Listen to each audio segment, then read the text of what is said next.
UP में चुनावी रणभेरी बजने वाली है। सभी पार्टियों में जोर तोड़ शुरू है। सपा की साइकिल सर पर दौड़े, इसलिए सरकार ने दागी मंत्रियों पर डंडा चलाना शुरू कर दिया है। इसी कड़ी में सिर्फ 1 घंटे के अंदर अखिलेश सरकार ने 2 मंत्रियों की छुट्टी कर दी है।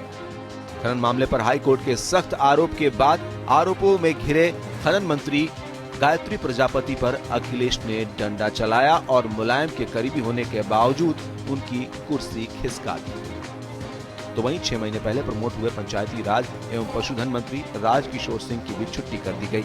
उन पर अवैध कब्जे का इल्जाम आया और ये भी कहा गया कि उनका प्रदर्शन अब दिमाग नहीं है। देखिए, लगातार ये बात हो रही थी कि प्रदेश में दबंग और माफिया लोग अवैध खनन का काम कर रहे हैं। मामला सुप्रीम कोर्ट में गया और सुप्रीम कोर्ट ने सीबीआई के जांच के आदेश कर दिए थे। इसलिए प्रदेश के माननीय मुख्यमंत्री जी ने खनन मंत्री को बर्खास्त कर दिया है। मंत्री का एक विशेष अधिकार होता है कि किसी को भी वो चाहे तो प्रमोट कर सकता है, किसी को भी वो चाहे तो हटा सकता है, किसी को भी चाहे तो रिशफल कर सकते हैं।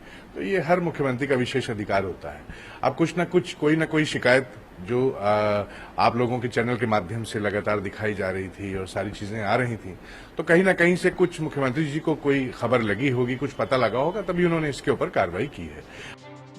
इसके साथ ही अखिलेश पूरे घर को बदल डालने वाले मूड में लग रहे हैं। खबर है कि वे ऐसे मंत्रियों की कुंडली खंगालने में जुट गए हैं जो किसी विवाद में शामिल हैं या फिर उनके दामन में ऐसे दाग लगे हैं जिसे धोने में ही सरकार को अपनी भलाई दिख रही है।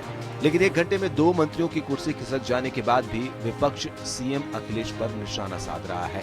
विपक्ष का आरोप है कि किसी को हटाने से भ्रष्टाचार के दाग नहीं धुलेंगे। बर्खास्तगी का एक नाटक किया है। समाजवादी पार्टी की सरकार का वही हाल है कि 100 चूहे खा के बिल्ली हज को चली। अगर श्री अखिलेश यादव जी भ्रष्टाचार के खिलाफ थे तो उन्होंने माननीय उच्च न्यायालय के द्वारा सीबीआई जांच के आदेश को सर्वोच्च न्यायालय में रोकने के लिए क्यों गए? पिछले 4 साल से सरकार के लिए किरकिरी बने गायत्री प्रजापति को आखिरकार बर्खास्त करना ही पड़ा। गायत्री के दामन पर कई दाग लगे, लेकिन हमेशा खनन मंत्री बचने में कामयाब रहे। शिकायत लोकायुक्त तक पहुंची, लेकिन उनका कुछ नहीं बिगड़ा। लेकिन इस बार जैसे ही फटकार अदालत से लगी, अखिलेश सरकार को कार्रवाई करनी ही पड़ी। लेकिन ये सवाल बरकरार है कि आखिर इस कार्रवाई के लिए अखिलेश को इतना वक्त क्यों लग गया।